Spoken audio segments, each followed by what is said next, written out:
So, hello and welcome to the Cavemen podcast. And I really can't believe that I'm announcing that today we have two very special guests. Um, I'm still fluttering. It's two TV and movie stars, so Colin Cunningham and Marama Corlett, for the first time on this show. I think these are the first important people on the show. Wow. So, It's an honor. Thank you. Imagine being one of your first guests yes, of and then course. hearing that, you know? These are the first important people we've ever had on the show. The episode before this, we had Fabio from Malta Comic Con. So, yeah. Fabio's sitting there going, Hello, love you, Fabio. So, yeah. But it's an honor to have you on the show. I sound like a fanboy. So, Thank you. our show is really, really casual and laid back, even though the place is a bit ironic on the theme of our I show. thought we were going to be in a laundromat somewhere behind a pizza park place. Same here. You know, I really did. We walk in this gorgeous, yeah. beautiful. Oh, no, it's flattering, though. Yeah, but- Chandeliers, literally. We had to treat you right, of course. Fabio, we took him just in a room in Valletta, just it's no very one nice. uses. So, sorry, Fabio. That would have been perfect too. Yeah, but to ease the tension, so our show we have a segment in it. To ease the tension, we Yeah, have alcohol. Yeah, of course. Because, you know, Because- that's how you ease the tension. That's a great message. You're stressed out, for the children. alcohol, that's what you need. Because on our show we have a segment called Taste This, which is our excuse to drink alcohol at 9 a.m. on a Tuesday morning. So, you know, so to break the ice today and try and not be too much of a fanboy, look professional. I heard that you guys are whiskey drinkers, so I got you a special bottle of Speyside Scotch. Nice It's a one. Glenfiddich Project I XX. was looking So- at that when I first walked in. Yeah, so I think we should open this. I think so. Now I have to warn Celebrate. you, my shot is not exactly one shot, so No one will ever. Ooh. Yeah. No. Okay. it's Whoa. basically a caveman shot. Luckily, we all Yeah. like to drink whiskey. Well, So cheers. cheers, guys. Cheers. Here's to caveman, right? Yes. Yes. Thanks for Yeah. having So us. thank you for being here. Cheers, everyone. Mm. Yeah, that's nice. So now you're ready for the interview. Look, We want only the best questions. Give yes, us of the course, best of course, questions. of course. So what color of underwear? No. No, because it's weird. No, because look, we'll do this, right? Yeah. And it's so weird. We were just saying before we started rolling. Sometimes you'll get the same question and you've answered it 700 times, and it's available on YouTube 700 times. You know, what was it like to play Major Davis, or what was it like, you know, to see the gate or whatever? And it's funny to be answering. It's also wonderful, but I mean, in terms of Stargate, you did a show 25 years ago, and I can imagine some actors having done the show, and now they're 60, 70 years old, and they're still talking about a show they did when they were 19, you know, answering the same questions or whatever. But it's good though. Well, It's it's all a part of it's a it. blessing. It's wonderful. There's people are still is. interested at It all. is. You know? And we met at the Malta Comic Con, which Yeah. is basically geek fandom. So Yeah. you get those kinds of interactions all the time, I guess. Because when I was at the Malta Comic Con, I saw you always busy with people coming up to Yeah. you. So it must have been exhausting. So It was great, actually. I mean, Oh yeah. of course, you know what you're there for, and the great thing is just to see. It's exhausting, but People it's not an exhausting negative. It's like going to Disneyland yeah, all day, 12 hours. Yeah, you're gonna at the end of it, you're just exhausted. You're like a baby. Then your mom needs to carry you home or something because you just blah, you're done. But did you expect it though that there are so many fans in such a tiny island? I thought it would be smaller because when I spoke to her, this is kind of interesting. The reason I'm here is a mistake in a way, because I don't know when it was. I got a WhatsApp video from her saying, "Hey, Colin, here at Malta Comic Con. Wish you were here, blah, blah, blah, blah, blah." And I see it, and I'm like, what? So I'm like, and I was angry. I was like, why didn't you let me know? I would have reached out to them. It would be great to go. So I'm like, I get on the phone. I'm like, Marama, why didn't you tell me this was coming up? She said, I sent that to you like 2 years ago. It was ages ago. I just never saw it. It was so long ago. But the timing was perfect. She says, well, it's coming up now. True. You should call them. So I did, and that's why I'm here. But it was because I saw an old video that she made, and I was mad at her. That was And fantastic. it was a lot smaller then. I mean, it's Yes. Yeah, so when I huge walked now. into the tent, and it was like, wow, man, that was, Yeah. it was different, Yeah, right? That's look, not small. I That was like, okay. well, don't expect what you usually get, out in Yeah, it's America or, exactly, because it's Yeah, more on a Canada personal or- level. I think what sets it apart, the Malta Comic Con, is you're at a very personal level with the fans. You don't have a wave of fans just rushing you for a picture and that kind of stuff. So you can have a nice discussion, and Smaller it's familiar. conventions are always better. Yeah. They are. Yeah. But I'll tell you, for a small convention, this is pretty big. Yeah, It's Yeah. at least that was, man. Right? That's for us having Yeah. you there, it was out of this world, because when they told me, listen, Marama's going to be there. So I told Fabio, when Marama is at the Comic Con, you have to tell me, because I started bugging her from before. And they told me this time, Colin Cunningham is coming as well. So, fuck off. it's a big deal for the Maltese because, we don't get that many people. I mean, especially. And you both have a fan base here, like Falling Skies and Blood Drive. Even though True, Blood actually, a Drive lot was of people such loved it, a niche. Yeah. But It there was is on Italian television. You see, Yes. that's a lot of Was it Maltese- really? Yeah, Yes, it was dubbed translated in Italian. Really? We were dubbed in Italian, yeah. Yeah. God, I can imagine who the Slink voice was or the Archie voice Well, was let for me tell that. you yeah. this. Actually, it's very good. The dubbing is actually It's really Wow. really, really good. I was a few years ago. I went to buy some bread at the baker's in Valletta, and I walked in with my friend Mika. And as I walk in, I see the baker like watching TV like this. It was late because they stay open 24 hours. These guys. It was like 11 at night or something. And I see the baker looking up place. I'm like, what's he watching? And I look, and it's a scene from Blood Drive. What There's was me the Which scene? Yeah, Which scene? totally. Yeah. Yeah. A very awkward one. And Okay. my friend That Mika scene. was that like, scene. oh my, that's you, what the heck? And she was trying to tell the baker, that's her. And she was like, luckily he didn't.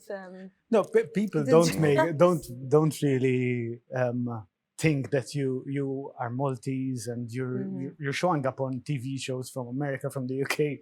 For us, it's like, nah. It doesn't help that my surname is actually a New Zealand surname. So, it's. They You wouldn't know know what? I'm Look, Maltese. but I think it's wonderful because seriously, when you think about it, if you and I ever show up if any of us ever show up for work on a movie set and you're like, yeah, whatever, that's the time to quit. If it's, you know what I mean? You should feel a little fanboy. You should be a little, wow. It's like, wow, because it is wow. And the day it stops being wow, quit, get the hell Yes. out, go do Yes. something else, Agreed. But I'm no different. I remember waiting in line. It was a big, big con. It was Peter Mayhew who played Chewbacca on Star Wars, right? Chewbacca. And I thought, man, I was a kid, and I was like, wow, I get to meet him because he's right over there. So I wait in line, and I've got my Peter Mayhew to have him to sign it. And I really tripped out because when I got up to him, I said, Mr. Mayhew, I said, if you wouldn't mind. He said, oh, wow, hey, Colin Cunningham. He says, my wife and I, we love Stargate. Can we trade pictures? And I was just like, That's weird. but I mean, it is weird. It's like, what? Yeah, I think know what I everyone mean? has that fanboy side of them. And I think when I see people like you, that you do share that fanboy aspect, it makes you more at ground level with us. And for me, speaking to you right now, I feel like I'm about to shit myself because I still can't believe it. Because I have watched you in Falling Skies, Blood Drive, and I fucking love you. So to me, having a conversation like this, like, yeah, is this happening or not? So yeah, I can't believe it. So I'm trying to think right now, who would that be for you? Who would that be? If you met them, you'd shit your pants. You'd shit your pants like Matthew just shat his pants. Who would that be? she But met so seriously, many but people. think about it, because there's got to be somebody where you'd be like, okay, whoa. Come on, your inspiration. I don't No, know. I'm trying to think not like sure, maybe like, Paul there's- McCartney. There's, You know what I mean? You know, all my heroes are kind of past, but like James Brown, that would have been whoa. okay. To meet James Brown would be a trip. Yeah. No one. You off No, the top not of no your one. head. I'm sure there's loads. You're just shy and you don't want to tell us. Who do you think it might be? I don't know, maybe like Anthony Hopkins or something like that. Yeah. I mean, you know, like No, legends. because you make me think. I remember seeing I think it was De Niro. San Diego Comic-Con, and I saw, you know, and you're sitting behind a bingo table, you know, and you got your photos out and whatever. And I looked over and there was Louise Fletcher from a movie called One Flew Over the Cuckoo's Nest, and she won an Academy Award for it. And it is a mind-blowing, I mean, it's a performance that you put alone in a room of gold. And there she is sitting behind the same bingo table I'm sitting behind. And I don't want to see my heroes there. I don't. I want them to be untouchable, where I can't get to them, because I just didn't want to see that she was a human being. And I know that sounds crazy, but the same thing with Richard Dreyfuss. Like, there's Richard Dreyfuss and Lou Gossett Jr. And you look at Richard's table and it's like American Graffiti, Close Encounters, Jaws. I mean, those are his photos on his table. But I'd like to keep Richard in a room of gold, because I became an actor by watching these movies over and over and over again on a loop, and studying and watching and just falling in love with them. So it's so weird to just see that they're people, you know what I mean? Because they've done so much for me. Yeah. They're superhuman, you know? Of course. So it's really weird listening to you feeling the same stuff that a geek would feel when meeting you guys. So that's really weird. But We're all human. I have an important question to ask you, Colin. So is it true that you started working in theater, which led you into acting, on a dare? Yeah. Really? Yeah. No, yeah. How Actually, did that it totally happen? was. Basically, because I was lipping off. A buddy of mine was a theater major, and at one of the local community colleges or whatever it was. And I'm like, acting, schmacting, acting's for whatever. And he said, well, there's auditions coming up. You know, I dare you. Why don't we both audition? You know? And I tried to get out of it. I said, well, no, because I don't belong to the school. And they said, no, the theater department's really small, so they're opening it up for the general community. You can totally audition. So, okay, Mr. Jerk Off, if you want to, Mr. Smarty Pants, you know. And anyway, so I auditioned. We both auditioned. We both got parts. And I think the thing that surprised me most about it was that I really dug it. But I knew, for me anyway, this is something you cannot master. You can't master it. You simply cannot master it, because it's never the same thing twice. You never know what's going to happen twice. It's a different scene, even if you do the same scene 10 times in a row, those are going to be 10 different scenes. That's true. If you're doing it, especially if you're doing it right. And I thought, wow, this is just an open-ended thing, that there's no end to this. There's no bottom to it. And you have no idea what's going to go on. There's a fly's going to go by in the middle of the scene, or whatever. So I thought, wow. And that attracted me to it. I thought, here's something you will never be able to master. And I thought, I'll that's never get perfect. bored of. You'll never Yeah, get and never- bored of Because it, there's really. always something new happening. Yes. You never get bored. You never get bored. You never get bored. That is perhaps the craziest origin story I have ever No, heard, but it's because you true. caught the bug just on a dare. So Yeah, but it scratched that box too. Because look, if any of us have to show up to the same office, sit in the same chair, and put an X over the calendar, the days that pass, doing the same thing. If you paid me $1 million a day to do the same thing, I'd be fired by the end of the afternoon. I couldn't do it. I don't want to know what tomorrow's going to bring. I know that's sacrilegious to some people, like, because they need the security, and I get it, I understand it. But I don't want to have any idea what tomorrow's going to bring. I want it to be an adventure, a surprise. It's definitely an adventure. You know? yeah, I think it's something that people who are creative in the arts, I think they share that same thing. For example, for me, having a normal office job it just bores the shit out of me. I could never stick a it's- job, and I yeah. used to think it's maybe something wrong with me. Am I? Well, there is something wrong with Yeah, you, but there- go ahead. But go yeah, ahead. there is something wrong, but it's not that. But yeah, I think all creatives share Yeah. that same thing. You want always something else. You want always to outdo yourself, and you both do it so well. So But fucking good. it's Thanks. tough though, because It is. the cost is often, it's a lot. You know, I mean, whatever success, whatever I've been blessed with. I mean, you know, I was doing a theater a gig, and the actor was showing photos of his kid who had just graduated high school, and his daughter had just graduated college from the music program, and his little girl had just begun whatever, and it was like, it was beautiful and amazing. It was sharing his family, and I'm like, you know, I can show you my resume. I got Stargate on my resume. It was, there's no comparison between the two. So I sometimes wonder if not if it was worth it, but just, It's like almost like choosing a career over life, you know. And that's true. You know? For it happens, especially, you know. but yeah, you follow just- you follow your bliss, you follow your happiness. It's if anything, it's often a curse, because if I could do something else, Yeah. I would. Jesus, it would make life a hell of a lot easier than doing this shit. You know what I mean? 'Cause you it's travel a hard. lot. I mean, it is. You travel a lot, and Also, you're never there's a fixed lot, there. You're 'Cause faced it- with a lot of challenges.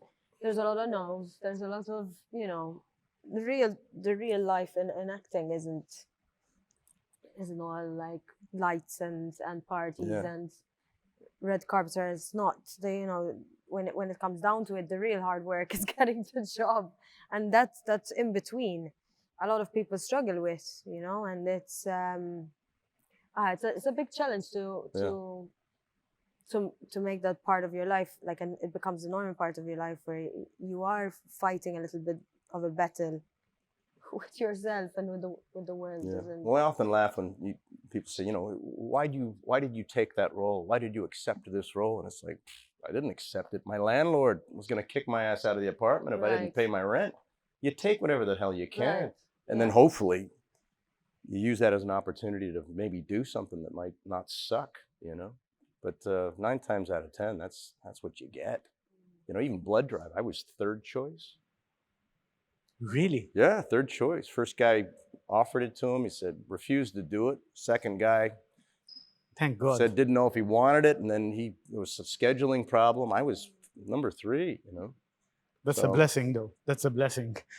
So about this, do you guys have any regrets? So either a missed role, something you gave up on, or even a role that you took that still haunts you, basically. Because I mean, you said it yourself. Sometimes you do something just for the sake of it. But has anything of that sort came back to bite you in the ass, basically? You say come back to bite you on the Enjoying ass. my What do you mean, though? So I don't know. Maybe there were repercussions in future roles. So Because you it you took you that, get because you took get that. two job offers. One was a good script but bad pay, and one was a very shitty script with a good pay. And you gave up on something that would have. I've made some really stupid decisions. I have. I think also when I was younger, I was just pissed off. I was not a happy guy. I was angry. I had a chip on my shoulder. You know, I was just a walking middle finger to everything I looked at or touched. And I think I missed out on a lot of joy, if anything. You know, even if it didn't get me into trouble, it tainted the experience. It could have been such a different experience, a far more rewarding experience had I just opened up to it. But I think that's childhood, and one of the reasons you become an actor, I think, is because you got something to say, or you're pissed off, or there's something about something. That's why you do this. Otherwise, you know, you go get a job, you know, working something else, you know. So I wish I had handled or done some of the things better. I could have been just a better human being. I'm happier with myself now. I feel like I'm working on being a better human being. Before I wasn't even working on it. It was like, no, you work on you, and you work on you. I'm fine, you know. And now I don't do that so much anymore. But when I think of a regret, Well, yeah, no, I'll tell the story. But I was, I'd just seen Jojo Rabbit. Okay, Taika Waititi or Waititi. I'm not even pronouncing it. Yeah, Waititi. And I thought it was brilliant. I thought he was brilliant, and I'm like, oh wow. I was with a new agency in New York, and they were a big one, and I was lucky to have them take me on. I really, really was. And the guy even was a Blood Drive fan, so he was taking a chance on me, kind of thing. I'm like, it was great. Anyway, so the audition came out, and it was a trailer trash kind of junkyard guy, but the direction was knock yourself out, surprise me, do anything you want to do. Just forget, don't even have to memorize it, say it, just do what you want to do. But there was a scene there anyway, so I went ahead and did the scene, shot the scene. But then I thought I'd do something utterly ridiculous. What if the character fancied himself a singer and made a music video? Like a totally terrible music video, but he doesn't know it. So I went out and I produced a music video. And I got the locations and I got the whole thing. And it's the character, him in character, singing an Alice Cooper ballad. Anyway, and it was utterly ridiculous, totally far out. And I made a point of, once the scene was done, the music video kicked right in immediately. And it was the most unique thing I've ever done in my life. It was insane. It was a crew of people. It was a lot of stuff to make this happen. Sent it off. So I sent one to this agent, and I sent one to my manager in Los Angeles. And usually I get feedback. But an entire week went by, heard nothing. I'm like, that's okay, fine, but So I called my manager and I said, I sent you the audition last week. Yeah, I got it. I'm like, what'd you think? She said, yeah, it was good, And I'm like, okay, but what did you think of the music video? And she said, what music video? Oh my God. And I said, there was a music video. She says, no, just you do the scene and then it just cuts real quick. I'd sent it to the agent in New York and he cut it out. They do that thing. He cut it out. Maybe this was better for you. Man. That was I saw red. For me, it's like, look, the one thing that I do take real seriously is when I'm doing what I'm doing, I take it as serious as anything that there is on the planet to take serious. And for me, it's my source of income. It's like, so for me, that's you taking a sandwich out of my mouth. This is my work. Don't fuck with my work. Damn, that was... I went out, I got a crew, I created a music video, and fair enough, you can say you don't like it or I don't want to send it. But to do that behind my back, to make that executive decision, and then send it to my representatives, as in, and I went off. I went off on this guy. I mean, I remember I was in a Starbucks. I was in a Starbucks, so I know I wasn't screaming, but boy, the tone was there. And it was, and I made no illusions about how I felt, and I was fired by the end of the hour. That was the end of me. And it was the stupidest fucking thing I've ever done, because first off, I would have needed a week to cool down. That's how hot I was. So number one, don't make decisions when you're angry. Just don't do it. Somebody gave me some advice once, and he said, in terms of stuff like this, he said, Colin, be careful when you're wrong, but be really careful when you're right.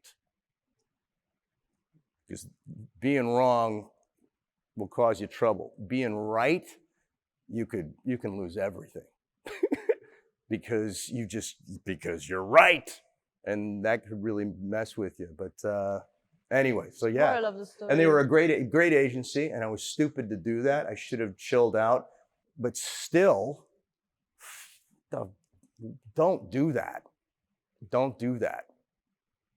Wow. Just don't do that. Yeah, I have a similar problem with management, so Fabian can attest to that. So, yeah. But look, if anything, and maybe I take it too seriously, but look, I don't have a wife and I don't have kids, and there's a lot of sacrifices that you do make so that I can go out, produce a stupid music video that this character would have done to present to this man whom I hold in extremely high regard, and he never even gets the chance to see it because that guy decided, yeah, I'll just cut it out. And I was so fucking angry. It was a dick move, but not even acknowledging it or Yeah. talking to you. But Listen, I could have handled it better. yeah, Could have handled it better. yeah, but I can understand from where you are.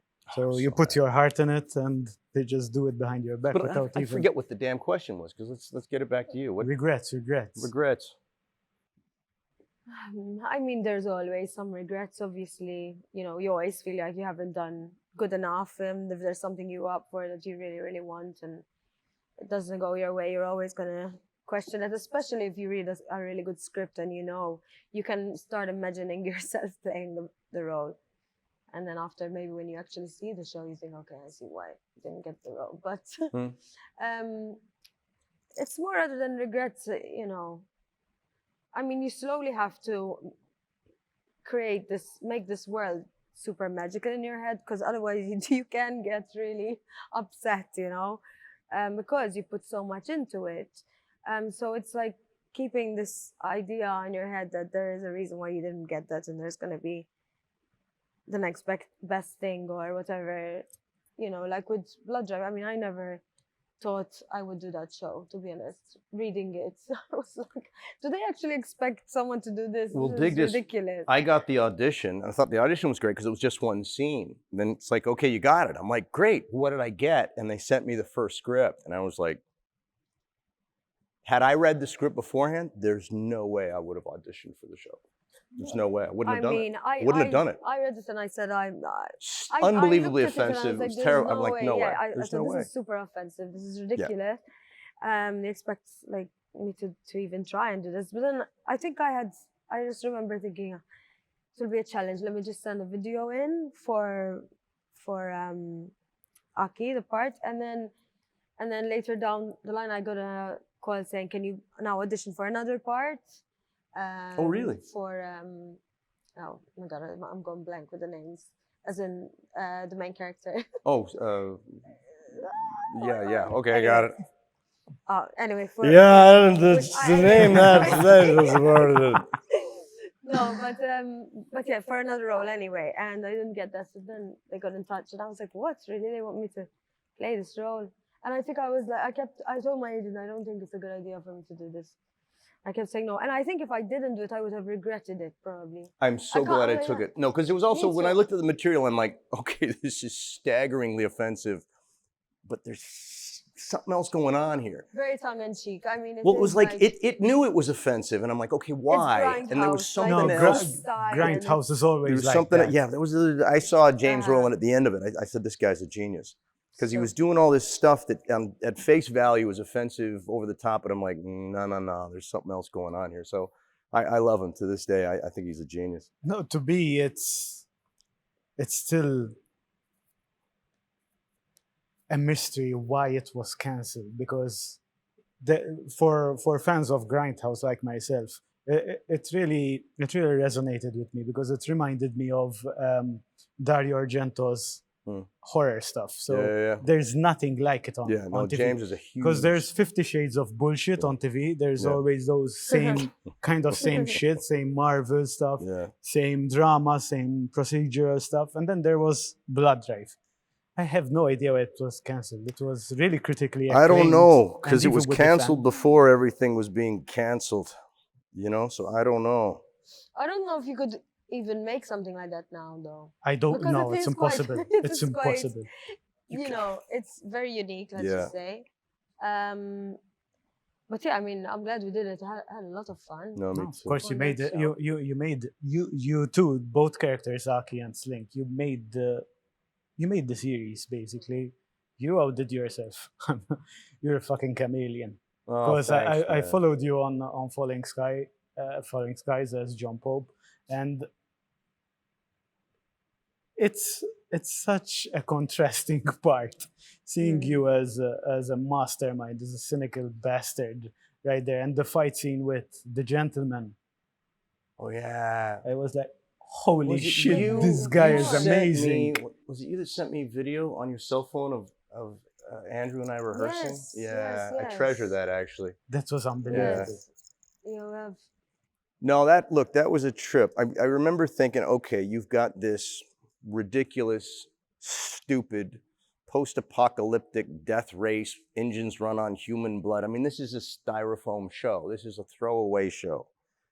And I remember thinking, I wasn't in a relationship. I wasn't in a bad one. And when you're in a bad one, you can't focus on your scripts. It's like if you get into an argument, you just, it's so hard, you can't do anything.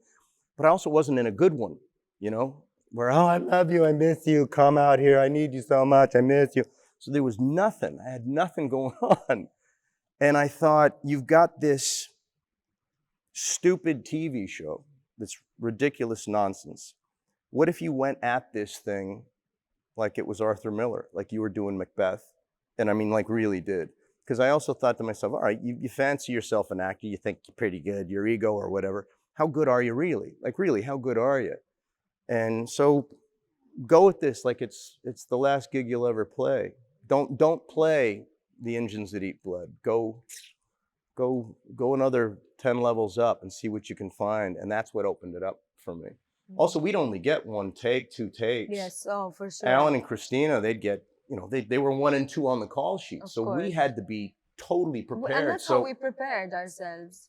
And, you know, and also there was a lot of other things going on, you know, like, for example, for me, with my character, I had contact lenses in and I had to go in, and there's always a bit of, you know, thing with that, because you have to have them out of every 3 hours. I think you can't see much. You only can see straight on, because they were, you know, the ones with the little, very tiny little hole. And so have to be prepared, because you can't see anything.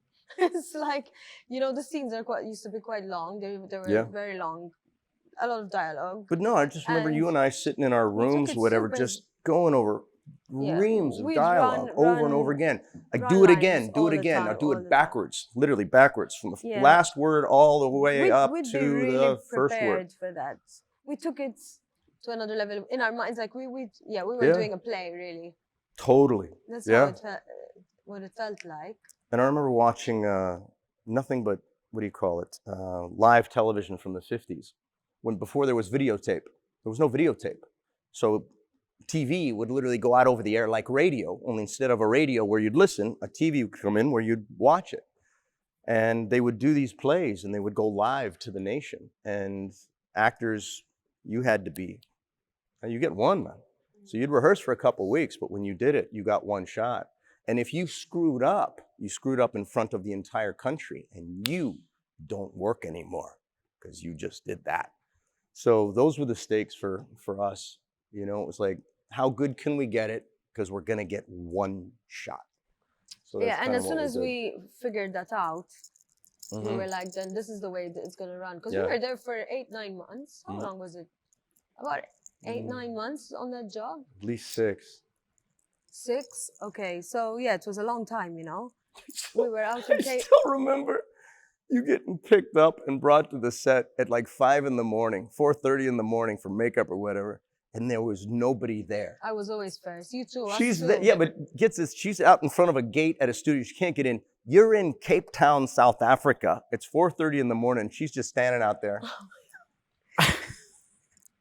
Waiting for someone to show up. You know what? We were really lucky on that job. The crew.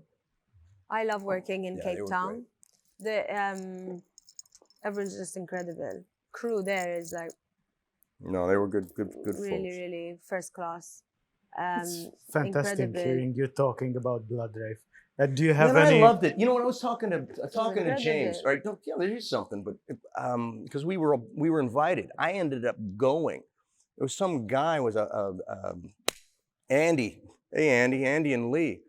They met at a convention. He dressed up as Slink. She dressed up as something else. It was Blood Drive related. Anyway, they fell in love. They got engaged. And they invited everyone out to the bledding. Hey, the bledding, huh? That sounds good. The bledding, yeah. So for the Blood Drive wedding, and I'm like, yeah, sure, okay, great. Long story short, this guy just had his wedding 4 weeks ago, and invited me out, and James Rowland out, and a few, and Marama out there. You couldn't make it, but we went out there, and he was dressed as Slink, and it was mayhem. It was absolute wonderful, mad insanity. But they didn't have a Blood Drive themed wedding. They had a Blood Drive wedding. Yeah, the whole with thing fire was... and it was like, holy crap, I've never seen anything like it. And it was so much fun. That's amazing. It was so much fun. No, if anything, because it brings back to the cosplay community, because we thought, here we are, we're having so much fun and everybody's so authentic. And there's no bullshit. Nobody's got their nose in the air. And they're all dressed up as something else. Yet I can go across the street and be ignored. And people are like posing and only they're wearing Donna Karan and Gucci and all the rest of that shit. But here they're dressed up as you know, I don't know, with lightsabers, and women's dressed up as a werewolf, and they're nicer and friendlier than the folks you'll meet across the street. So it was wonderful. It was a wonderful thing. But yeah, it was a blood drive wedding. Nuts, man. That's what have been nuts. Plus, for you, having that kind of influence on people, I mean, it must feel fantastic. No, and you scratch your head. And I hadn't seen James for 6 years, so it was great to just see him. You know, and the both of us are looking at each other, going, Jesus, you know, are these people nuts? Because if they're nuts, we helped create the nuts. So who's nuttier? You know, are they? You know, yeah, you inspired that shit. So. But yeah, exactly, exactly. But it was wonderful, and I gave him as a wedding gift. I gave him from one of the episodes. I got one of the Slink coats. Oh, to the guy. Yeah, yeah. Oh, and wow. it fit him perfect. Oh, that's So an amazing it was lovely. gift. Yeah.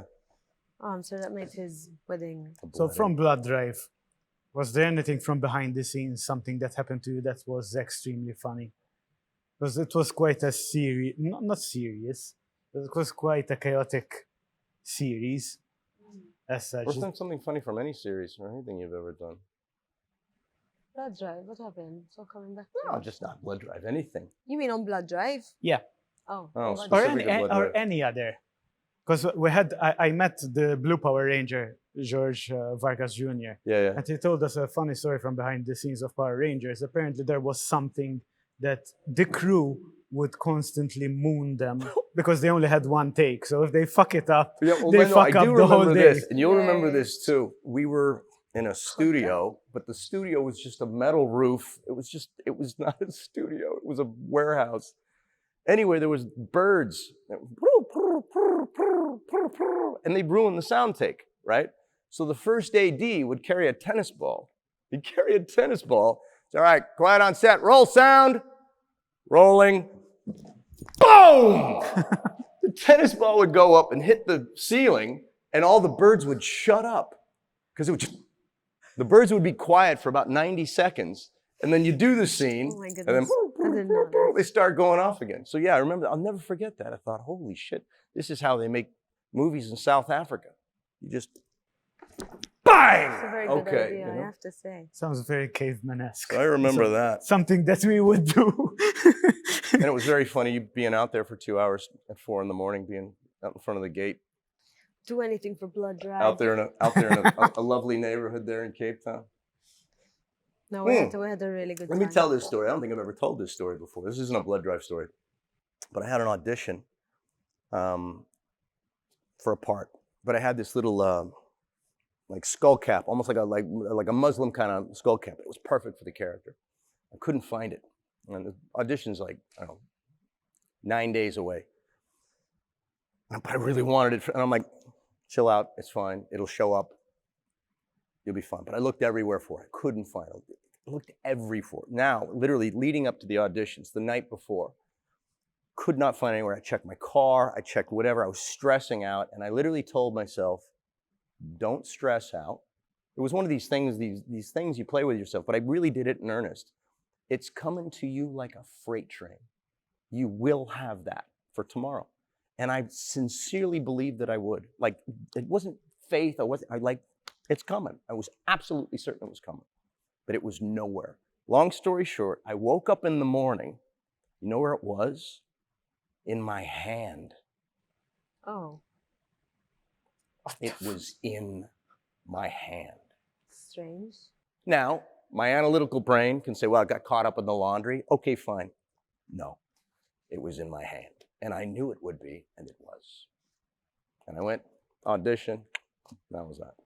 But I'll never forget that. I woke up in the morning, it was in my fucking hand. And I'm like, what the hell is that? But even Blood Drive, right? I get the audition for Slink. I'm thinking, shit, it's tomorrow. Where am I going? I need a top hat. I knew I wanted a top hat. Where the hell am I going to get a top hat? So I'm like, all right, I got the coat, maybe, whatever. And anyway, I go into my dad's closet and I'm like, looking, there's a fucking top hat. There's a top hat right there. And I'm like, Mom, what? Whose top hat is this? There's no what top hat? There's a top hat here in the closet. There's no top. I'm like, look, here it is. She says, I've never seen that before in my life. So I guess my dad at some point in time went out and bought a top hat. But I'm like, now I have my top hat. So weird shit does happen. I mean, it just does. It just does. For me, that weird shit happens when I drink, so that's why I drink.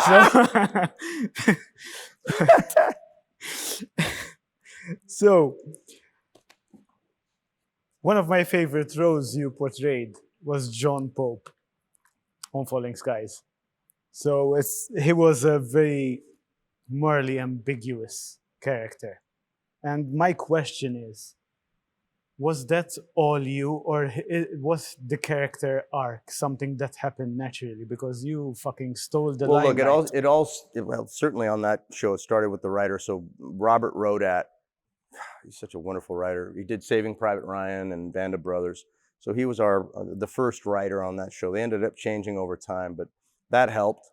But to tell you the truth, that was one of the easiest parts to play. And the reason that it was this is going to sound stupid. It was the wig. The second I put that wig on, you're already wearing leather and you got the rings and stuff. When you're looking like that, you get to do nothing. You can just sit. Because it's all doing so much for you. Often I've got to bounce off the walls and do crazy shit. With that, I didn't. Though I will say, Greg Beeman, one of the directors and the creatives on that show, and they gave me license to play. It was great, and Spielberg, they really did. They didn't confine me. I would sometimes go off script, and it was just part of the guy, and so that was. So it was just you. That was great. It was all you, basically, because to be honest, you stole the limelight every time you had an interaction with Tom Mason. Well, you were the guy. I have to say, and I don't think that was ever intended, because you never know what's going to happen in the show. But I still, man, to this day, I think Noah Wyle is one of the most professional, generous actors I've ever worked with, and I've worked with a lot, because things were starting to, Pope was kind of, getting big a little bit, and the show was doing what it was doing. And Noah was a producer. He was a producer on that show. And I know there were meetings about it, like, what are we doing here? What's the direction of the show? I mean, it's great that the character's getting bigger and stuff, but there were concerns.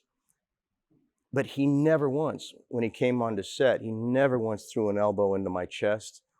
And anytime, and I'd go off topic, off script, I'd mess with him, whatever, and man, he could have slapped me down so fast and so easy, and he never did. As an actor, he just never did. It was like, no, man, he was able to take that hat off and just go. And God, I learned a lot from him, just in terms of professionalism and it's amazing. Yeah, no, it was great. Because your chemistry on set was amazing. You made the show. No, so and I also remember there was one day Tom Mason was talking to like 300 people, and Pope was way the hell back on the other side of the set, man, like far, far away. And then they shot that out, but then they put the camera on me, but you don't need the 300 people that were there. You can send them home because the camera's not going to see them. It's just close up. And they're getting ready to roll, and I look over, and it's like 150 yards away, and there's Noah Wyle. He just comes out, and he's going to stand there and do it. He's 2 football fields away. And I'm like, Noah, go home, man. Go home. No, he stood there, man. It's fantastic. Yeah. That's fantastic. So, yeah, Noah Wile's one of the best actors I've ever worked with, for so many reasons. Hopefully next Comic-Con, you can come all as the cast of Falling Skies. Yeah, that'd be nice. That would be nice. That'd be nice. And then we can do another overzealous podcast. Yeah, with the chandeliers. With the chandeliers and shit. Whilst drinking, of course. So, you've matured a lot, Marama. in Good. in your career? Uh-huh. Because I have been following you since Sinbad, so I have seen you.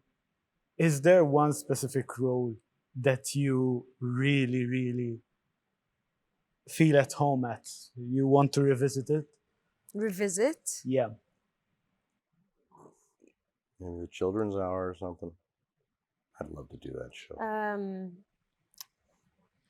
A role I'd like to revisit. I mean, funnily enough, I do think a lot about Aki as that character because I think if I had to play her now, I'd do a lot of things differently.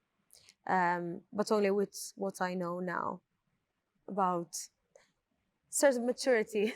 Yeah. You see? You see? How long has it been? It's so funny. She's signing blood drive headshots to kids, and she's writing, "Do not watch the show until you're 18, 21 years old." I mean, it's hilarious, you know. So, which poster did you give to the kids? Because there are some most of the posters from Oh, Blood man. Drive are They all unusable. wanted the main one, but It's cool. it's super cool, but I'm like, kids, where are your parents? I'm not signing this to you because I might get in trouble here. But yeah, I did write. Just make sure not to watch this. 18 plus. You mentioned a story that someone told your mom. Oh no, my auntie was watching TV and Blood Drive came on Italian television, and she only lives a few doors away from my mom. And apparently, they were watching TV and suddenly they see me. One of those weird, scenes. awkward scenes, and she's like, "That's Marama," and they're like, they're trying to figure out whether it's me or not because my eyes are blue in the show. But I've got. They're not going to mistake you it for has to be anyone me. else on the I'm planet. doing an American accent, so it's like, And then she went knocking on my mom's door and said, "We've just seen Marama on a show. We're not sure if it's her, but I think it is. You really need to talk to her. I don't know what's going on." The scene is really awkward. What's she doing? And then, my mom was like, "Hey, your auntie's been watched some show you did." She said, "You were like dressed in these provocative outfits." It's like, Luckily, it's acting. fortunately, she saw one of the more tame scenes. I hope so. Good Lord. But yeah, no, But yeah, I would like Love to do it Blood again. Drive again if it ever happened. Like I could imagine Love to doing do that again. Yeah. Man, It I'll was tell like you. a playground, It's weird, but I also think the way we approached it, was so different from a viewer watching the show. I don't know if it's a show I'd ever watch. I mean, like I said, if I had read the script beforehand, I wouldn't even have taken the audition. But to do this deep dive as an actor and to go in and create this character, and again, I love to disappear. I don't like being recognized. I don't like anybody. It's nice to be, acknowledged for your work, but I don't want the nice table. I don't want the red carpet. You can have it, man. You can have it. But it was just great. If anything, that's why I put on the wigs and the contact lenses, and I got my tackle box. You had contacts in too. Well, it was, not on that, but I mean, just the makeup. Right. And so they're like, they're doing a little bit. I'm like, no, cake it on. I don't even want to be known, because I don't know. It's just more fun for me, because all my favorite actors would do that. The Lon Chaneys and the Alec Guinnesses and the Peter Sellers, and you just disappear, So that's what I love about it. I never got into acting because I wanted to meet girls or any of that shit. I actually really was fascinated by the math. How do you take something, make it sound like you haven't worked on it for 6 weeks, because it's been written down, and then be able to create stuff, and then it's never the same thing twice. And it's just so hard to do, Since you're talking about creating stuff, let me talk about one of your most, in my opinion, ambitious project, which is Centigrade. In my opinion, it's ambitious because you took on a multifaceted role. So you are the writer, the director, and the main actor in this short movie that actually didn't have any kind of dialogue. No. And to narrate a story in such a way where you're only using image and sound, it's fucking unbelievable. I appreciate it. Thanks, man. It's weird. Centigrade's a bit of a sore spot right now because oh man, I've been trying to get the feature film off the ground for so long, and it's hard, man. Making a movie is hard. It's just hard. But I'd actually kind of quit acting, and I thought, okay, well, then I'll maybe try my hand at directing, because I'd already been doing some music videos and stuff like that. And I thought, okay, well, I don't want to do two people talking over a desk or something. I thought I'll do something that's got no dialogue or very, very little, and see if I can tell the story with images. And anyway, so that's where that came about. But it just makes, look, I don't even know what to say about Centigrade. We're still trying. You never say never, but sometimes you hear, yeah, it took 40 years. I wrote that 40 years ago, and we finally got it done this year or whatever. So you just keep showing up. You just keep showing up. You sound really modest about it, but you were actually shortlisted for an Yeah, Oscar. sure. And you really got a lot of nominations and awards. Yeah, for but that Matthew, short. can I borrow $5? I mean, you know what I mean? It's like that, and The thing 50 is then cents will buy a actually cup of wanting coffee. to make it, Yeah, I know. into a feature, That's one so of it's my very- questions. Are we going to see something from that universe? Because when I finished that short movie, when the credits rolled on, I said, I have so many questions that I need answered right now. Great. That's great. And it's something I love, because I would love to either So if see anyone a out short there series. wants to make Anybody this movie, out there wants to help me make Centigrade Effect, Basically, and we how- can we how can much- produce how it much through do your you need? company here in How much Malta, do and you need? Marama will be in it. Yeah, how much you need? I'll we just could hold do the it for 100 microphone. out here. We could do it for 100 million. 100 million. 100 million. I could do it for 300K. I think we could do it quite well and pay people, and If we sell these chandeliers, I think we could we could do it. Yeah, I think they fit. But look, I just finished a feature film, and the budget was because I was looking to get the money, but the budget kept getting smaller and smaller. Somebody said, well, you should reach out to these guys. They were in Utah. They made a movie for 10 grand. And I'm like, yeah, I bet it's crap. And they said, no, take a look at it. And I looked at it, and it wasn't crap. It had a beginning, a middle, and an end. It looked like a movie. It sounded like a movie. It was a movie. And I'm like, got talking to the guy, says, we're making another one, And again, very, very modest budget. And he sent me the script. The idea was fantastic. And we got to work, and it turned out to be a good little movie. But it blew my mind.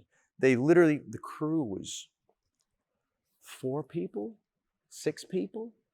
And they shot the whole thing with a light, like the size of a deck of cards. The light was the size of a cell phone. But everything's connected with the technology, so advanced now. Anyway, it looks like $1 million, and they knocked it out of the park. They did a phenomenal job.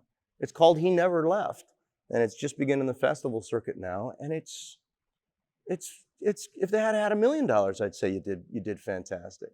To think with what they had, so it can be done. It can be done, but it's tough, man. You heard it here. So I'm offering these guys our services for free. If you want to do a project together, They got I some would nice love. cameras over here. I Yeah, tell you that. look, we have so much equipment. It's not actually mine; it's his guy. Please sign here. So yeah, I would love to see that universe explored, because to me it's an inspiration. When I saw, well, who knows? Maybe it started here. You know what I mean? We'll see what happens, Matthew. Hopefully, You we'll never film know, we'll film right? it in Malta. Yeah. Maybe it was a Maltese guy behind all that. Who knows? Who knows? Anyway, What are you shooting right now? You said, because I don't I've think said let's go out and do something. She says, no, I'm shooting here. I'm shooting there. At I nighttime. don't What do you- think I'm we can always speak shooting. about that, because that's another problem that we What have. was your right? question? What was Okay. your question? Yeah, because of the strikes at the moment, so I don't think we actually can Oh no, speak I'm about just shooting future my own projects. stuff. Yeah. Okay. Your own stuff. What's the So- question? She doesn't want to I speak need about 1 it. point. No, it's crazy. Even if there wasn't a strike, when you think about all the things you can't talk about, now with the strike, now you can't even talk about work. You can talk You know what about I mean? anything. What's that? You can talk about anything without the fear of getting cancelled. Sure, as long as nobody sees this. Yeah. Yeah. So Yeah. we'll just. So so basically long you as say this nothing. never airs, you can say anything you want. Of course, we will not be airing it, don't worry. Sure. But look, I wanted to talk to you about something. We spoke about Aki, self-awareness, and basically I want to lead on to AI. What do you think AI. about AI in the industry? Do you think it's going to fuck up the industry, or do you think it's actually something that might be beneficial to the arts? Because there's a lot of talk about it right now, and honestly, I have no clue what's gonna happen. Because for me, I'm on the other side. You're always in front of a camera. For us guys, we're behind the camera, and our work seems to be coming. Listen, I think what's am I going going to happen, to have a job in I the think future? if you imagine, just imagine the craziest thing that could happen, and that's at a minimum what will happen. You think of your worst nightmare, absolutely. You think of something great, it'll do that too. But if you can think it, that's coming. That's coming. It's such a jarring thing that the arts are going to be. There's a chance for it to be eroded just like that. Well, not just the arts. Like, I mean, It's look, fucking unbelievable. everything. talking about blood drive, that's what Aki is. She's literally Yeah, a robot. yeah. she turns struggled with self-awareness. who is smarter than all of them. And will it outsmart us? Absolutely, sure. That is the fear. I mean, Well, because also, even just think of the evolution. The more AI does things for you, the stupider you become. Yeah, of course. So, the lazier you it's- become. That difference is going to get big, real quick. Yeah, because why put in effort when the computer will do it? So it's scary. And for me, I'm just looking at the artistic perspective. what do you think about For it me, it's and your work? For me, it's something not a lot of people are panicking about, because I've seen Photoshop from the first iteration till now, and the stuff you can do with Photoshop right now without doing jack shit except from typing stuff. Yeah. It's scary. Yeah, you can talk to it and just say, make it awesome, and it'll. Yeah, that's Exactly. Yeah. And that's what scares me.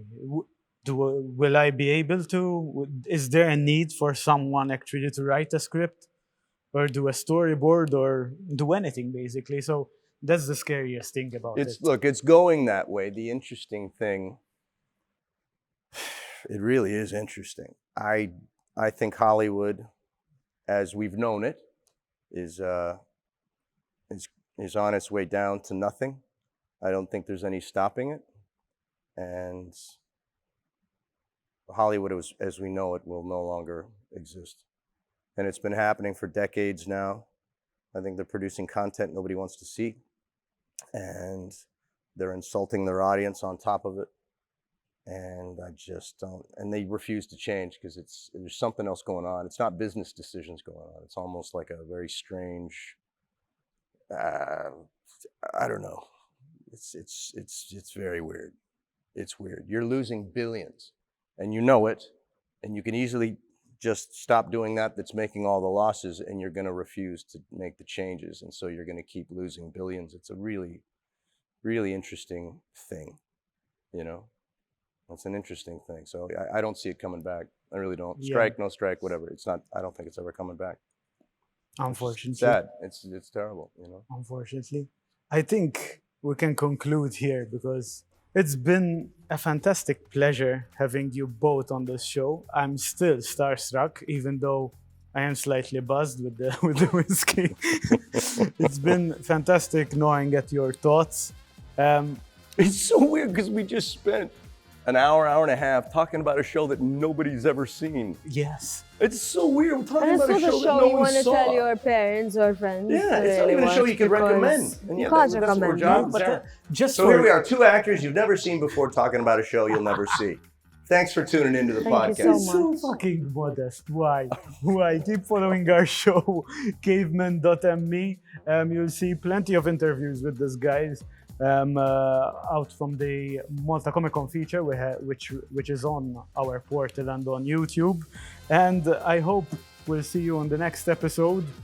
Guys, I hope we can work together again. Yeah, now I no. have had their number, so I can. Thank you. No. Thank you very much. Thank you for Thank coming. you so much. Thank you.